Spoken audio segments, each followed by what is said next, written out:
जय Shri Krishna, Radhe Govind. Welcome back to Kanhamrit. तो आज जानेंगे मोक्षदा एकादशी की कथा।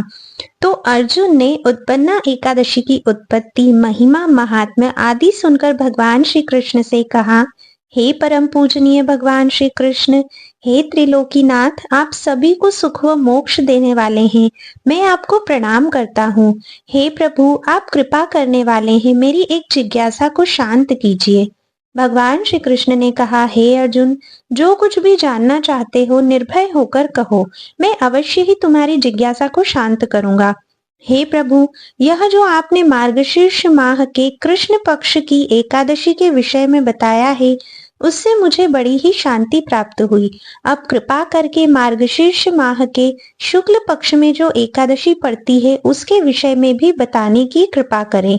उसका क्या नाम है, उस दिन कौन से देवता की पूजा की जाती है और उसकी पूजन विधि क्या है, उसका व्रत करने से मनुष्य को क्या फल मिलता है। प्रभु, मेरे इन प्रश्नों का विस्तार सहित उत्तर देकर मेरी जिज्ञासा को दूर कीजिए, आपकी बड़ी कृपा होगी। अर्जुन की जिज्ञासा सुन भगवान श्री कृष्ण बोले, हे अर्जुन, तुमने बहुत ही श्रेष्ठ प्रश्न किया है, इसीलिए तुम्हारा यश संसार में फैलेगा। मार्गशीर्ष माह के शुक्ल पक्ष की एकादशी अनेक पापों को नष्ट करने वाली है। संसार में इसे मोक्षदा एकादशी के नाम से जाना जाता है। इस एकादशी के दिन श्री दामोदर भगवान का धूप, दीप, नैवेद्य आदि से भक्ति पूर्वक पूजन करना चाहिए। हे कुंती पुत्र, इस एकादशी व्रत के पुण्य के प्रभाव से नरक में गए हुए माता पिता, पितर आदि को स्वर्ग की प्राप्ति होती है। इसकी कथा एक पुराण में इस प्रकार है, इसे तुम ध्यान पूर्वक सुनो। वैखानस नाम का एक राजा प्राचीन नगर में राज्य करता था।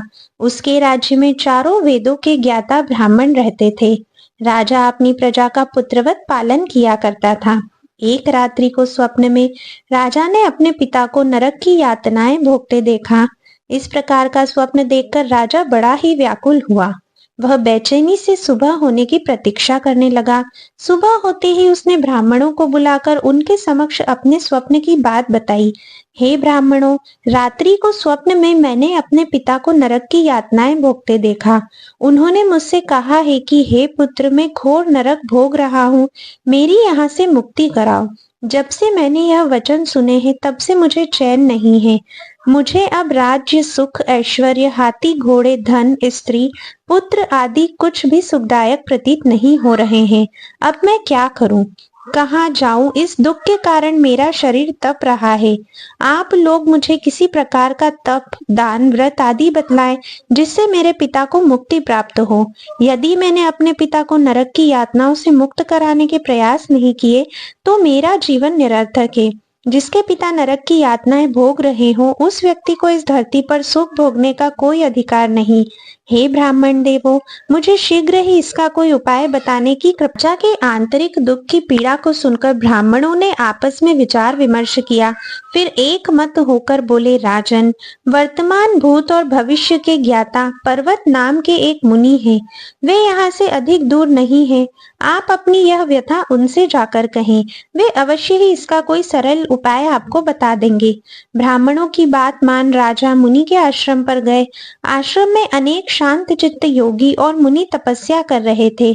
चारों वेदों के ज्ञाता पर्वत मुनि दूसरे ब्रह्मा के समान बैठे जान पड़ रहे थे। राजा ने उन्हें दंडवत प्रणाम किया तथा अपना परिचय दिया। पर्वत मुनि ने राजा से कुशल क्षेम पूछी। तब राजा ने बताया, हे मुनिवर, आपकी कृपा से मेरे राज्य में सब कुशल है, किंतु मेरे समक्ष अकस्मात ही एक ऐसी समस्या आ खड़ी हुई है, जिससे मेरा हृदय बड़ा ही अशांत हो रहा है।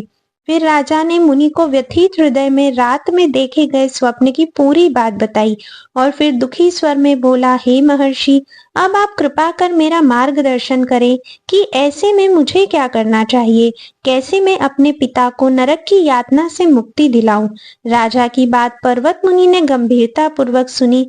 फिर नेत्र बंद कर भूत और भविष्य पर विचार करने लगे। कुछ देर गंभीरता पूर्वक चिंतन करने के बाद उन्होंने कहा, राजन, मैंने अपने योग बल के द्वारा तुम्हारे पिता के सभी कुकर्मों का ज्ञान प्राप्त कर लिया है।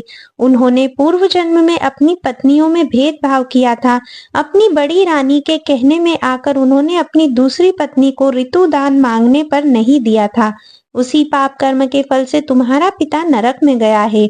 यह जानकर वैखानस ने याचना भरे स्वर में कहा, हे ऋषिवर, मेरे पिता के उद्धार का आप कोई उपाय बताइए।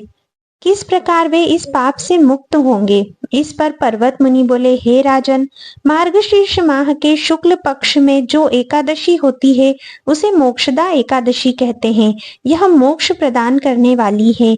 आप इस मोक्षदा एकादशी का व्रत करें और उस व्रत के पुण्य को संकल्प करके अपने पिता को अर्पित कर दें। एकादशी के पुण्य प्रभाव से अवश्य ही आपके पिता की मुक्ति होगी।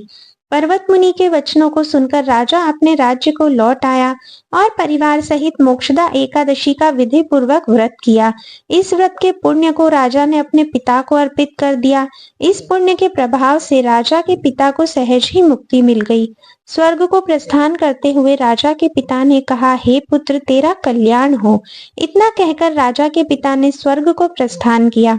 हे पांडुपुत्र, जो मनुष्य मार्गशीर्ष माह के शुक्ल पक्ष की एकादशी का उपवास करते हैं, उनके सभी पाप नष्ट हो जाते हैं और उन्हें उत्तम मोक्ष प्रदान करने वाला कोई भी दूसरा व्रत नहीं प्रतीत होता जिससे कि उन्हें स्वर्ग की प्राप्ति हो सके।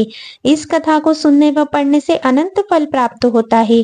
यह उपवास मोक्ष प्रदान करने वाला चिंतामणि के समान है, जिससे उपवास करने वाले की सभी मनोकामनाएं पूर्ण होती है। हे अर्जुन, प्रत्येक मनुष्य की प्रबल इच्छा होती है कि वह मोक्ष प्राप्त करे। मोक्ष की इच्छा करने वालों के लिए मोक्षदा एकादशी का यह उपवास अति महत्वपूर्ण है। पिता के पति पुत्र के दायित्व का इस कथा से श्रेष्ठ दृष्टांत दूसरा और कोई नहीं है। अतः भगवान श्री हरि विष्णु के निमित्त यह उपवास पूर्ण निष्ठा व श्रद्धा से करना चाहिए। आइए अब हम इस कथा के सार को समझते हैं। यह पिता के प्रति भक्ति और दूसरों के लिए पुण्य अर्पित करने की श्रेष्ठ और पवित्र कथा है। इसका उपवास केवल उपवास करने वाले मनुष्य का ही नहीं, अपितु उसके पितरों का भी भला करता है। अपने किसी सगे सहोदर मित्र बंधु को भी इस उपवास का फल अर्पण करने से उसके भी पापों व क्लेशों का नाश हो जाता है। तो ये थी मोक्षदा एकादशी की कथा। जैसा कि इस कथा से हम लोग समझ ही सकते हैं कि अगर हम अपने पितरों को इस एकादशी के फल को अर्पित करते हैं तो हमारे जितने भी पितर हैं जिनको अभी तक मोक्ष की प्राप्ति नहीं हुई है, उन सभी को मोक्ष की प्राप्ति होगी और वे भगवान के धाम को जाएंगे। तो आज की वीडियो में बस इतना ही था। अब मिलेंगे नेक्स्ट वीडियो में, तब तक के लिए राधे राधे।